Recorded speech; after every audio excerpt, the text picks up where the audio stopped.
Do you think the new food guidance is for you? It's more like an acceptance of what a lot of people have been doing over time. The old pyramids of eating more carbs worked for some group of people. For example, bodybuilders, athletes, ectomorphs, some men, very active people.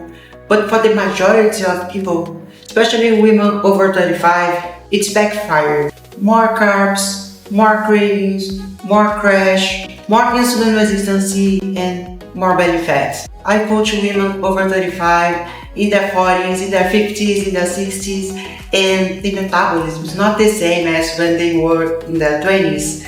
Of course, we can change that, we can fix that, but the majority of people will have problems. I'm not talking about politics. I am Brazilian and I live in Brazil. I'm just a health coach analyzing new food guidance. So today I will analyze these food guides and I will see if it's matched with a busy women over 35 that need support. If you think this video is for you, stay with me.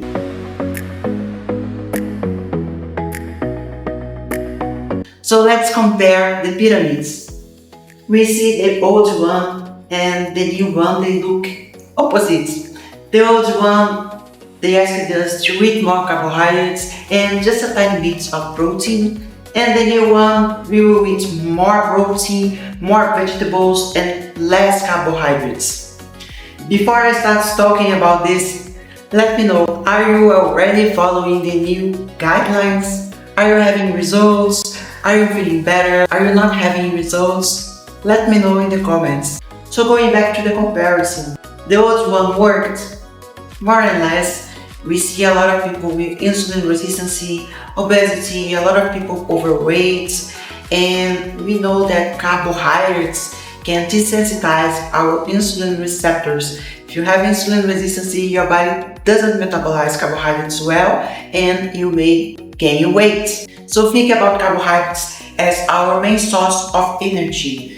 We need carbohydrates to do our activities, we need carbohydrates for our muscles, for our brain. The problem is that when we eat more carbohydrates than we need, nowadays we work a lot. Most of the works now are seated in the desk, so you sit all day, you just do 2,000, 3,000 steps per day. You don't exercise, you don't have enough muscles, and the more muscles you have, the more carbohydrates you can eat because they will be stored as muscle glycogen. So you don't have a lot of muscles, you don't exercise, and you eat more carbohydrates than you need. You have a lot of glucose spikes, insulin spikes, and over time your receptors get desensitized, and then the insulin resistance comes, and the impact metabolism.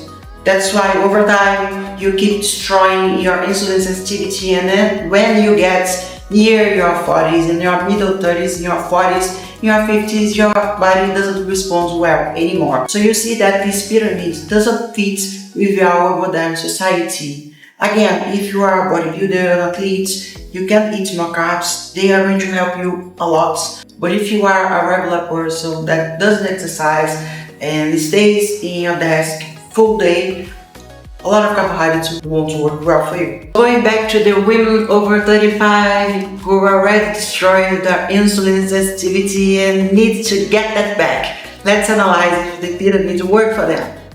Let's see. I will tell you this based on my personal experience. I am over 35.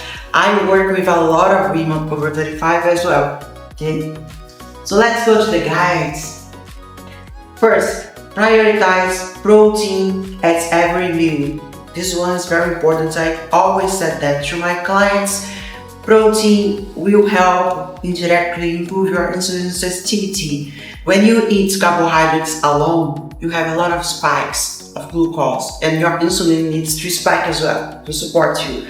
If you eat a protein with the carbohydrates, you can balance your meals better, and this is going to help you with your insulin. And also, as I told you, over the years with hormone decline, you get sedentary and so on, you lose muscles. The protein will help you keep your muscles. Of course, weightlifting will help. The protein will help you avoid muscle loss.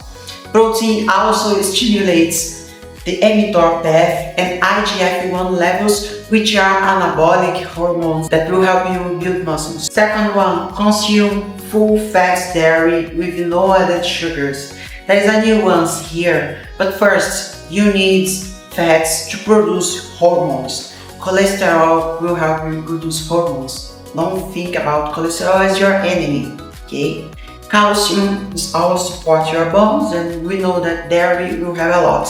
The problem with dairy is especially the type of protein that dairy has. Most dairy will have a protein called casein A1. This one is more inflammatory.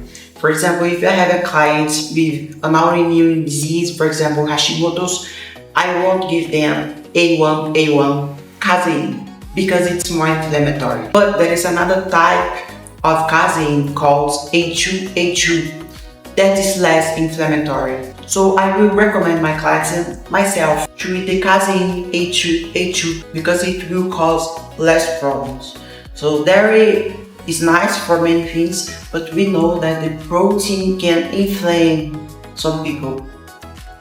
For example, if I eat A1 casein, I have acne. And a lot of my clients also have acne if they eat regular dairy. Another thing that I will mention is when you mix a lot of saturated fats with carbohydrates, if you don't have a good metabolism, this is going to impact your fat loss. Okay? We know that balanced meals support your insulin, but especially this mixture of saturated fat with carbohydrates, my experience with my clients and even with myself, it doesn't go well if you want to lose weight. Your body is not going to process this mixture well and will accumulate fat. So have this in mind if you are trying to lose weight.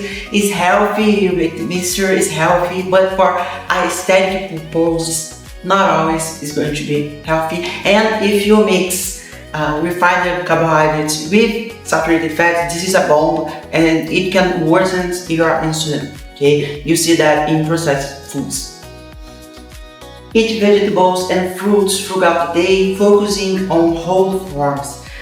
It's nice to know vegetables are nice, but some people won't do well with vegetables, so this must be personalized and try organic, because we know that our vegetables nowadays have a lot of pesticides and you are trying to get healthy, but you are eating pesticides that are harmful for your health. So not a good idea, and don't have budget for organic. Try the vegetables that have less pesticides. We have a list. Some people will have a lot of gas with vegetables, so they have to choose the low FODMAP list. Just Google it and you will find some vegetables ferment a lot in your guts and produce gas.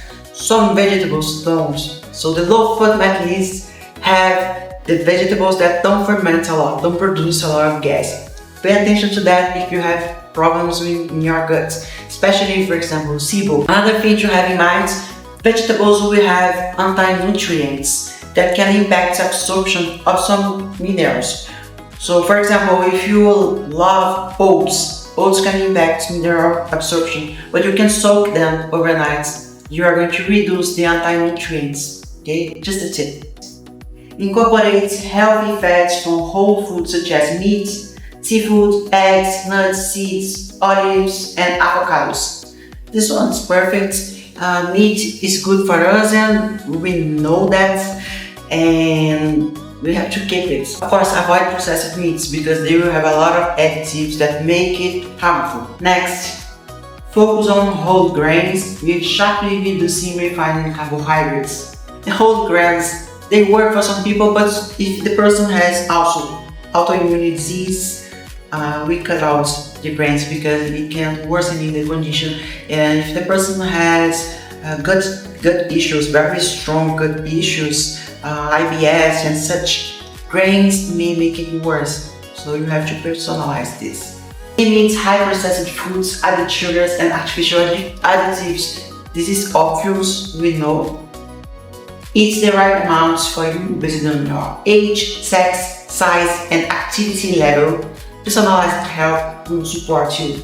Choose the water and unsweetened beverage support hydration. Okay? Limit alcohol consumption for better overall health. I would say never drink alcohol. Alcohol slows down your metabolism. When you drink alcohol, your body will stop fat loss and it will try to metabolize that toxin, because alcohol is a toxin for your body and alcohol can be neurotoxic. Okay, it can affect your neurons. So it's something that you try to really just in celebrations, very special moments.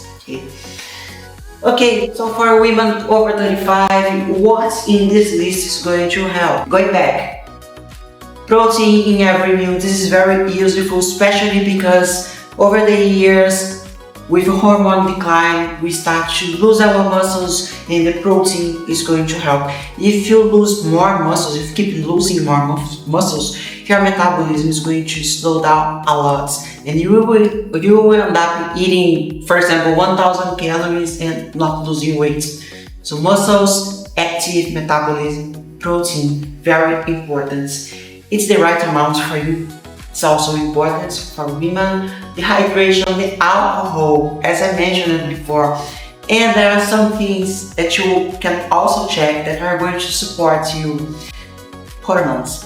Insulin, as I told you before, you have to check your glucose levels. Your fasted insulin, it should be low in the morning. If you didn't eat anything, you don't need to have a lot of insulin circulating in your body. When you have a lot of insulin circulating, your body stops fat loss. Okay, insulin helps with anabolism, but it stops the fat loss. Okay, for example, when you see the blood work, don't expect it to look at high levels of insulin when you see it at the ends of the reference.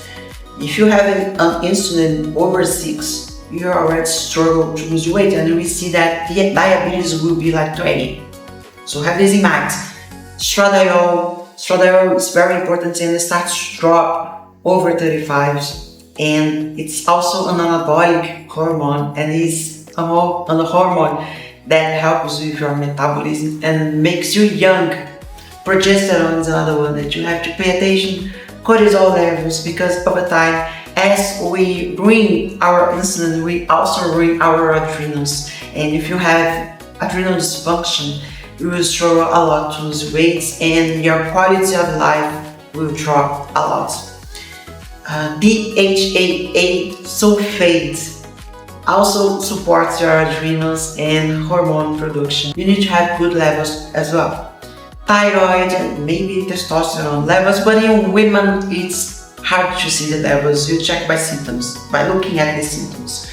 Okay. Try not to mixing a lot of saturated fats with carbohydrates, as I mentioned before. Try balanced meals, but don't make specifically this mixture a lot in your day. Intermittent fasting will help a lot of women that have insulin resistance. Weightlifting, as I told you, cardio is important, but weightlifting is essential. You will have to add weightlifting to your life because muscles are active metabolism. Cardio, you are going to do 1 hour in your day, but if you have more muscles, your metabolism is going to be faster throughout the whole day. It makes a huge difference. But the combination of both is amazing. And last but not least, sleep and stress. This is something that I've been talking all the time, and we know that's very important. And our hormones can get very messed up if we don't prioritize them and we age faster. Okay? So yes, what I think about the new food guidance, it works, it's amazing, and it matches what our ancestors did in the past. Our ancestors thrived and meat, carbohydrates and fruits and vegetables were the second option. So we see the pyramids. It's okay, it's fine. Just have in mind the things that I mentioned in this video. If you liked this video, give a thumbs up, subscribe to my channel, share with your friends, and let's grow this channel. Thank you so much.